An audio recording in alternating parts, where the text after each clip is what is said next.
மண்ணுக்கும் வணக்கம். मौसम ठीक है, जब सुबह आए तो धूप थी और उम्मीद है कि बारिश भी होगी क्योंकि सभी का भाव एक है। और यहाँ पे आए हैं तो जो किसानी संगठन है, जो ये देवभूमि है, जो भारतीय किसान यूनियन का जन्म स्थल ये भूमि,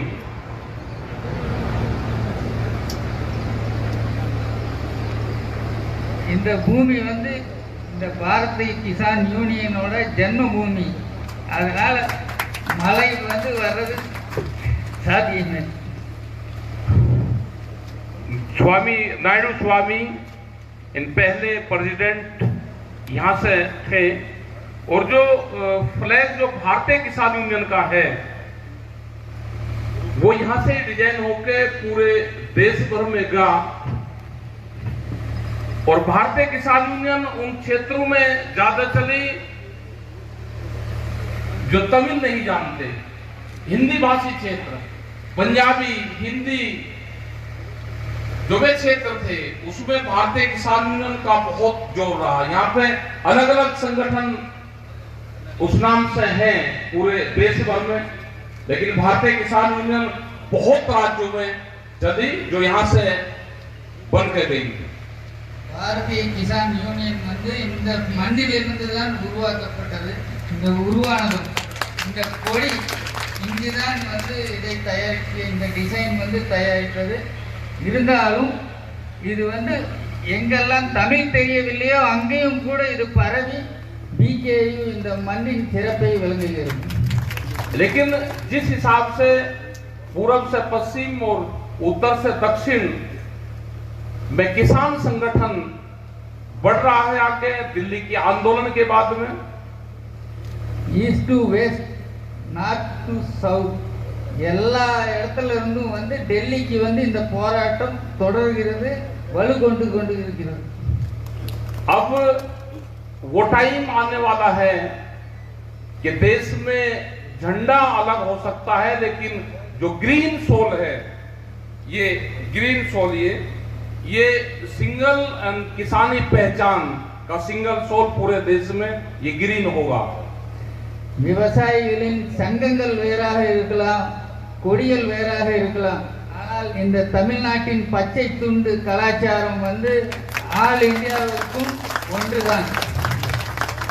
अब वो टाइम है कि पूरे देश के किसानों को, नौजवानों को, महिलाओं को, मजदूरों को, मछुआरों को, जो जंगलों में रहने वाले किसान हैं उनको, आदिवासियों को एक प्लेटफार्म पे आने की जरूरत है। இங்கு தமிழர்கள் வெறும் விவசாயிகள் மட்டுமல்ல, மீனவர்கள், தொழிலாளர்கள், எல்லா துறையிலும் மைனாரிட்டிகள் எல்லாரும் வந்து ஒரே மேடையில் ஒரே இதில் வந்து ஒன்று கூடி போராட வேண்டிய சமயம். पूरे देश के किसानों ने दिल्ली की राजधानी, जो दिल्ली में राजधानी है देश की, उसको घेर कर रखा हुआ है और पिछले 9 महीने से चारों तरफ से किसान दिल्ली को घेर कर बैठा हुआ है। साउथ के लोग भी बहुत वहां पर लोग जाते हैं, हमको वो संख्या और बढ़ानी पड़ेगी साउथ से। 9 மாதங்களாக விவசாயிகள் டெல்லியை முற்றுகை கொண்டு இருக்கிறார்கள். தமிழ்நாட்டிலிருந்தும் அங்கு வந்து பங்கேற்கிறார்கள், நிறைய வருகிறார்கள். இருந்தாலும் அதன் எண்ணிக்கையை வந்து கூட்ட வேண்டும், அதை நீங்கள் தான் செய்ய வேண்டும். हमको साउथ के लोग एक कोऑर्डिनेशन बनाना पड़ेगा, जो कि नजुंडा स्वामी यहाँ पे हैं, नालागोड़ा जी यहाँ पे हैं, गंगाधर जी यहाँ पे हैं, गुरु स्वामी जी यहाँ पे हैं, निशान जी यहाँ पे हैं। तो इन सब लोगों को एक कोऑर्डिनेशन बनाना पड़ेगा और एक मोर्चा साउथ के अंदर खोलना पड़ेगा। हम भी जो संयुक्त मोर्चे की तरफ से है, यहाँ पे कोई न कोई बड़ा लीडर आपके बीच में आते रहेंगे। இவர்களெல்லாம் வந்து பிகேயுடையும் அந்த சயுக்த் மோர்ச்சாவோட கோஆர்டினேட்டர்கள். அதேபோல் இங்கும் தமிழ்நாட்டிலும் வந்து ஒருவரை வந்து உருவாக்க வேண்டும், ஒருவரை கொண்டு வர வேண்டும். அதனால் நாங்கள் இங்கு பெரிய தலைவர்கள் வந்து ரெகுலராக தொடர்ச்சியாக இங்கு வந்து உங்களுடன் பங்கேற்போம். हमको यहाँ पे लोकल के जो इशू हैं, वह हमारा पानी का इशू हो, वो हमारा बिजली का टावर का इशू हो, उन इशू को भी हमको टच करना पड़ेगा. दिल्ली के 3 कानून हैं जो भारत सरकार के हैं. उन 3 कानून से अलग भी बहुत मसले हैं. हमको आंदोलन करना पड़ेगा.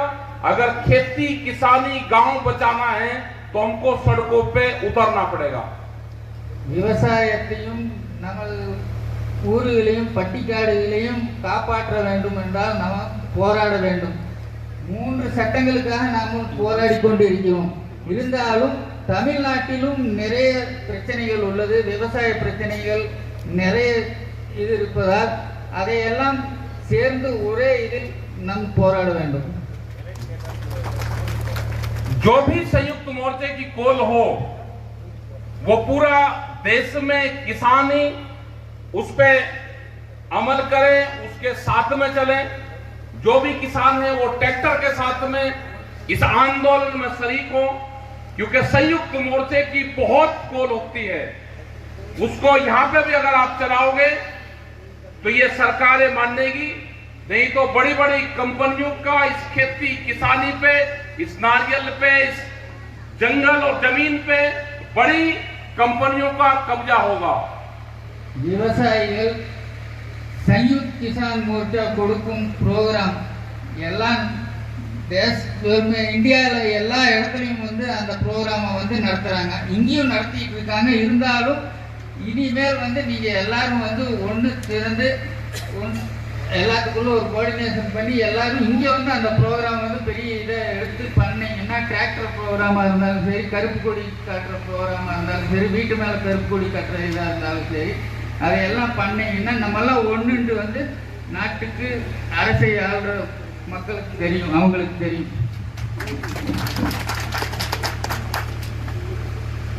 अभी और भी बहुत प्रोग्राम होंगे जो भी संयुक्त मोर्चे में तय होगा.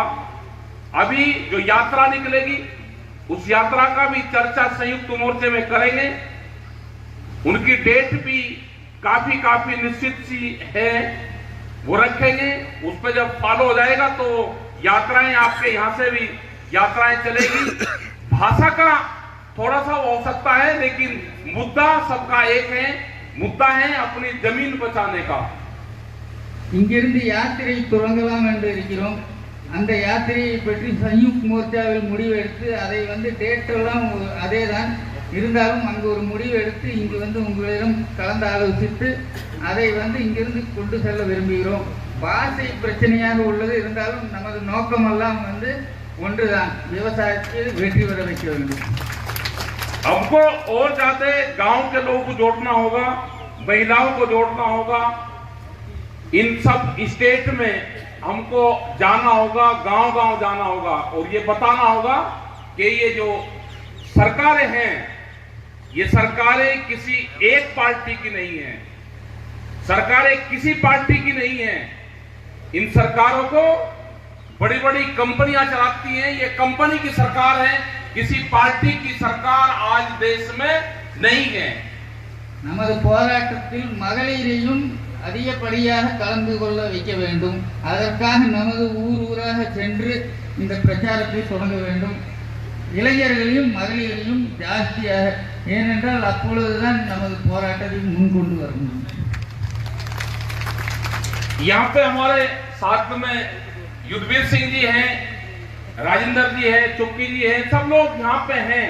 अभी राजेंद्र जी आपको बताएंगे, वे जल के ऊपर काम करते हैं और पानी और किसानी का एक बड़ा तालमेल रहा है. तो सब लोग मिलकर इस आंदोलन को आगे बढ़ाने का काम करेंगे.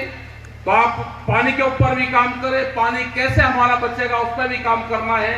पानी फैक्ट्रियों को, इंडस्ट्रीज को ना जाए, कम जाए और हमको खेती में पानी ज्यादा चाहिए. जैसे हम यहाँ पर देख रहे हैं कि पानी नहीं है और पानी के बगैर ये हमारा पेड़ खत्म हो रहा है, पानी इंडस्ट्रीज में ज्यादा जा रहा है, उसके लिए कैसे हम संघर्ष करेंगे, इसका भी हमको तैयारी करनी होगी। இப்பொழுது ராஜேந்திர சிங் அவர்கள் வாட்டர்மேன் அவர்கள் உங்களிடம் வந்து விவசாயமும் தண்ணியும் அதற்கு என்ன சம்பந்தம், அது இரண்டும் வந்து எவ்வளவு ஒன்று கூடினால் விவசாயம் முன்னேறும் என்று அதை பற்றி சொல்லுவார். அப்போ தண்ணி வந்து விவசாயத்துக்கு தான் தேவை. இண்டஸ்ட்ரீஸ்க்கு போகும் தண்ணியை வந்து நம் காப்பாற்றி விவசாயத்துக்கு உபயோகிக்க வேண்டும். आप लोग संगठित हो, दिल्ली के आंदोलन पे ध्यान दें और हमको एक मोर्चा जो यहाँ पे बनेगा उसकी तैयारी हम करेंगे और पूरे देश भर में हम जाएंगे। भाषा का विवाद नहीं रहेगा, भाषा का सवाल ही नहीं रहेगा, क्योंकि मुद्दा सबका एक है। इस जंगल और जमीन को बचाने का इशू है। हमको इस लड़ाई में सबको साथ रहना है। இந்த கூட்டத்தை பார்த்து எங்களுக்கு உங்கள் மேல் ஒரு நம்பிக்கை வந்துள்ளது. உங்களுடன் கலந்து இந்த டெல்லி போராட்டத்தில் வெற்றி பெற வேண்டும். அதனால் நீங்கள் எல்லாம் எங்களுடன் வந்து சேர்ந்து போராடினால் நன்றாக இருக்கும். அதனால் நம்மெல்லாம் ஒன்று கூட வேண்டும். பாஷையை மறந்து நம்மெல்லாம் ஒரே இதில், பாஷை தேவையில்லை. ஒன்று கூடினால் விவசாயம் ஒன்றுதான், மனசும் ஒன்றுதான். அதனால் பாஷை வந்து இதில் ஒரு பெரிய பிரச்சனையாக இருக்கக்கூடாது. बड़ी कंपनियों का पैसा बैंकों में लगा हुआ है, बैंक के माध्यम से वे आपको कर्जा देंगे और कर्जे के बदले फिर आपकी जमीन छीनने का एक बड़ा षड्यंत्र रचा जा रहा है देश में। हमको भाव चाहिए, कर्जा नहीं भाव चाहिए। फसलों के दाम चाहिए, कर्जा नहीं दाम चाहिए। ये भी नारा हमारा होगा। பெரிய பெரிய கார்ப்பரேட்டுகளும் கம்பெனிகளும் வந்து பேங்குகளில் அவர்களின் பணத்தை கொண்டு போய் சேர்த்து விவசாயிகளுக்கு கடன் கொடுத்து இந்த நிலங்களை அவருக்கு அபகரிக்க திட்டமிட்டுள்ளனர். அதனால் நாம் கடன் வாங்கக்கூடாது. நமக்கு தகுந்த பொருளின் விலை கிடைத்தால் போதும். அதனால் நம் விலையில் நோக்கமாக கொண்டு செல்ல வேண்டும், கடன் வாங்கக்கூடாது. ஏனென்றால் கடன் கொடுத்து கார்ப்பரேட்டுகள் பேங்குகளில் பணம் வைத்து நம்மளை மடக்க பார்க்கிறார்கள். अपनी जमीन भी किसान ना बेचे, ये भी अभियान चलाओ कि जमीन ना किसान दे।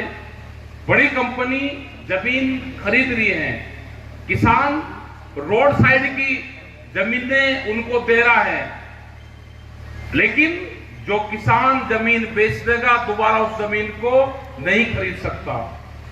விவசாய நிலங்களை விற்க வேண்டாம்.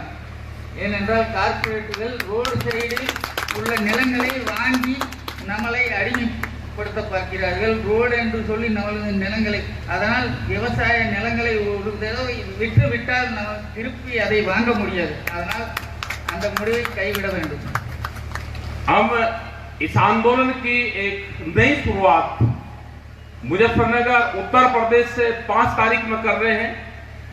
तो जो यहाँ के लीडर्स हैं उनसे भी हम अपील करेंगे कि उस 5 सितंबर की मीटिंग में आप लोग यहां से आए, देखें। बड़ी संख्या में वहां पे लोग आएंगे और मिशन उत्तर प्रदेश, उत्तराखंड, पंजाब, ये मिशन 5 तारीख को शुरू होगा। उसमें आप भागीदारी करें। बड़ी पंचायत वहां पे किसानों की एक बड़ी मीटिंग वहां पे होगी। செப்டம்பர் 5ஆம் தேதி முஜஃபர் நகர் யூபியில் ஒரு பெரிய மகா பஞ்சாயத்து உருவாக்க யோசித்துள்ளோம். அதில் இங்க தலைவர்களும் பொதுமக்களும் வந்து அங்கு கலந்து அங்கு வந்து என்ன நடக்கிறது என்று பாருங்கள். அங்கு மகா பஞ்சாயத்து லட்சக்கணக்கான மக்கள் வருவார்கள். அதில் வந்து கலந்து கொள்ளுமாறு கேட்டுக்கொள்கிறோம். जैसे उधर लोग आंदोलन कर रहे हैं, जैसे जब आजादी की लड़ाई हुई 90 वर्ष वो आंदोलन चला, इसी तरह के दिल्ली के आसपास के लोग कई राज्य दिल्ली को घेर रहे हैं। आपके भी लोग वहां पर आते हैं। ये आंदोलन कितना लंबा चलेगा, इसका अंत मजबूत होगा, किसान की जीत होगी, भूमिहीन किसान की जीत होगी, जो फसल पैदा करता है उस किसान की जीत होगी, देश की मिट्टी की जीत होगी, देश के पानी की जीत होगी। आप इस आंदोलन में शरीक हो। धन्यवाद। जय तमिलनाडु, जय साउथ। ஆங்கிலேயர்களை தோற்கடித்த மாதிரி டெல்லியை முற்றுகையிட்டு விவசாயிகள் வந்து இந்த போராட்டத்தில் கண்டிப்பாக ஜெயிப்பார்கள். அதில் கலந்து கொண்டு இந்த வெற்றியை நிச்சயப்படுத்துமாறு கேட்டுக்கொள்கிறோம். கண்டிப்பாக வெற்றி பெறுவோம். धन्यवाद। इसी से अभी कर दे एक लाइव कर दे मैं एक लाइव यहाँ से दे दूं 2 मिनट मैं इसमें दे दूं क्योंकि जो वहां लोग देख रहे हैं उनको पता रहना चाहिए कि हम कहाँ पे हैं। हम हैं अभी तमिलनाडु के एक गांव में और ये गांव पूरा उसका है। यहाँ पे नारियल के आप ये पेड़ दिखा सकते हो, पूरा ये जंगल नारियल का जंगल यहाँ पे देखने को मिलेगा। और आप ये जो पब्लिक है, ये जो भीड़ है, इसको भी आप देख सकते हैं। ये एक वीरान सा गांव, यहाँ पे चारों तरफ नारियल की खेती यहाँ पे होती है, लेकिन जो पानी है यहाँ का, वो पानी बड़ी बड़ी कंपनियां यहाँ के पानी का दोहन करती है, नीचे से भी पानी निकालती है। ये पेड़ जो सूखी जमीन है आप देख रहे हैं और यही हालात पूरे देश के होने वाली है कि जंगल पूर्ण रूप से वीरान हो जाएंगे, पानी हमारा खत्म हो जाएगा, बड़ी बड़ी कंपनियों का कब्जा जो खेती की जमीन है उस पर होता जा रहा है। ये तमिलनाडु वो जगह है जहाँ पे नायडू स्वामी, ये उनका जो फोटो है, जो पहले जो भारतीय किसान यूनियन के जो पहले अध्यक्ष थे, ये उनका फोटो है। ये पहले अध्यक्ष 1983 में ये अध्यक्ष बने, यहाँ पे इसका गठन हुआ और यहाँ से ही जो भारतीय किसान यूनियन का फ्लैग है वो फ्लैग पूरे देश भर में गया। उसके बाद में टिकैत साहब अध्यक्ष बने, तो पहले फाउंडर मेंबर फाउंडर अध्यक्ष नायडू स्वामी यहाँ के रहे, ये उनकी जमीन है, पूरा यहाँ पे आए। ये भाषा का थोड़ा सा प्रॉब्लम हो सकती है लेकिन भाव सबके एक है। ये वही किसान हैं जो उनके साथ में रहे और बड़े संघर्षशील लोग यहाँ पे हैं। यहाँ पे टिकैत साहब भी यहाँ पे कई बार आए यहाँ पे। और ये पूरा साउथ का जो पूरा क्षेत्र है, यहाँ पे बड़ा आंदोलन, यहाँ पे पूरे जो लीडर्स हैं हमारे यहाँ पे बैठे हुए हैं सारे। और ये एक आंदोलन का स्थल है, आंदोलन की क्रम भूमि ये रही है और बड़े बड़े आंदोलन यहाँ से चले हैं। आने वाले टाइम पे भी ये आंदोलन पूरे देश भर में इसी तरह से चलता रहेगा। साउथ के लोगों का बड़ा योगदान इस आंदोलन में है। ये दिल्ली भी जाते हैं और दूसरी जगह भी जो साउथ में आंदोलन होते हैं उस आंदोलन को भी ये लोग करते हैं। धन्यवाद। राकेश टिकैत, तमिलनाडु।